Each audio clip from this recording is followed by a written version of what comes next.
Hey guys, this is Emily Lopez back with another bathroom renovation tip for you guys. Now, as you can see, when I tiled this bathroom floor, I got lucky because I have a grout line going through the center of my toilet flange, meaning I could cut a half circle here and a half circle here, and I didn't have to worry about cutting a circle right in the middle of a piece of tile.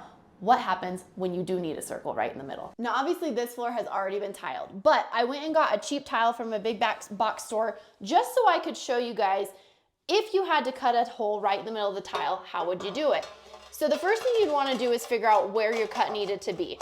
And the nice thing about a toilet flange is it doesn't have to be 100% perfect because your toilet is actually going to stick out a little bit on each side. So you do have a little bit of a margin for error. In fact, when I started, I used to just cut a little square right here, and having this little corner here didn't matter.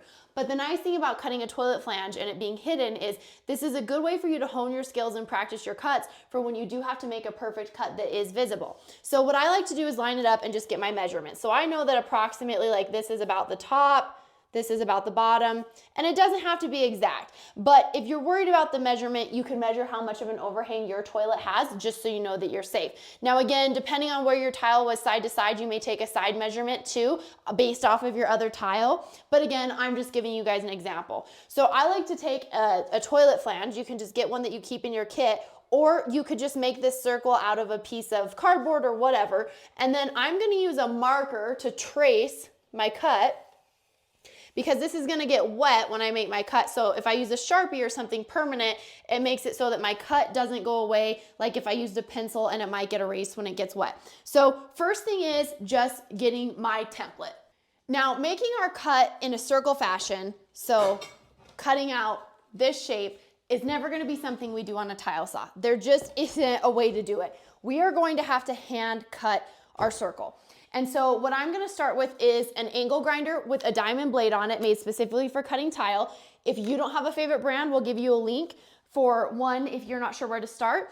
And I'm gonna have a squirt bottle or a sponge because I wanna keep this wet, because the point is you wanna keep this cool. This is obviously gonna get hot when it's grinding and cutting up against your tile. So if you can keep it cooler by either squirting water on it or sponging water on it, it's less likely to break and also to chip your tile. So we're gonna also, of course, wear eye protection. We are going to wear ventilation because the dust from tile is not going to be super good for you. You don't want that going in your lungs. And we're also going to wear ear protection because this angle grinder is actually quite loud. When you're making this cut, this is going to be a gradual process. Don't try to push down. The pressure could cause the tile to break. The big thing is you want to make sure that you have this on a supported surface, the tile, before you start cutting it. And you don't want to force it through. You're letting the grinder wheel spin and do what it's going to do, and you're just gradually moving it around. You're going to go around this circle several times. You're not going to make it in one pass. So just take your time, keep it wet, keep spraying it. If your grinder wheel seems like it's getting hot, take a break, let it cool off. But this is very, very gradual. Sometimes these cuts are going to take you several minutes. Another thing some people like to do is cut a cross or an X in the middle before they cut the circle. That's totally up to your preference. It works for me to do it this way. So now we have our cut, but it's not really pretty and it's not really smooth. So it's got the janky edges from the cut, and ultimately this would be fine. For your toilet, this is not going to show. This would be perfectly acceptable. But if you want to get it perfect and really smooth it out, this is the secret weapon. So this is called a tile cone. And you have different options. They come in different sizes. For a smaller hole, I'm going to use this. For a bigger hole, I'm going to use this because it's going to do more work quicker.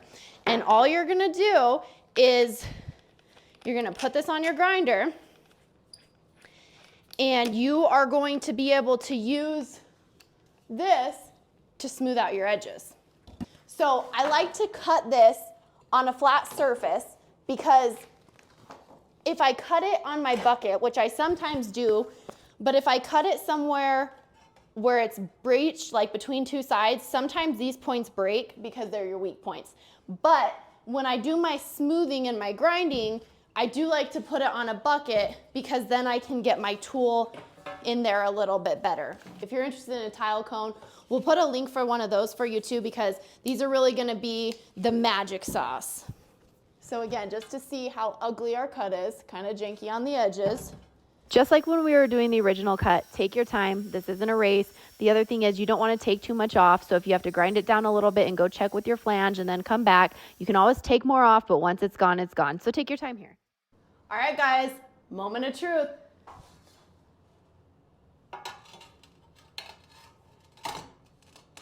There you go.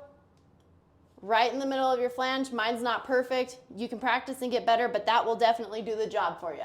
If you're interested in growing your skill set to DIY your bathroom renovation, make sure to go follow my YouTube channel. If you want to see how I replaced this flange after the plumber I paid to install it did it wrong, then click on this video right here.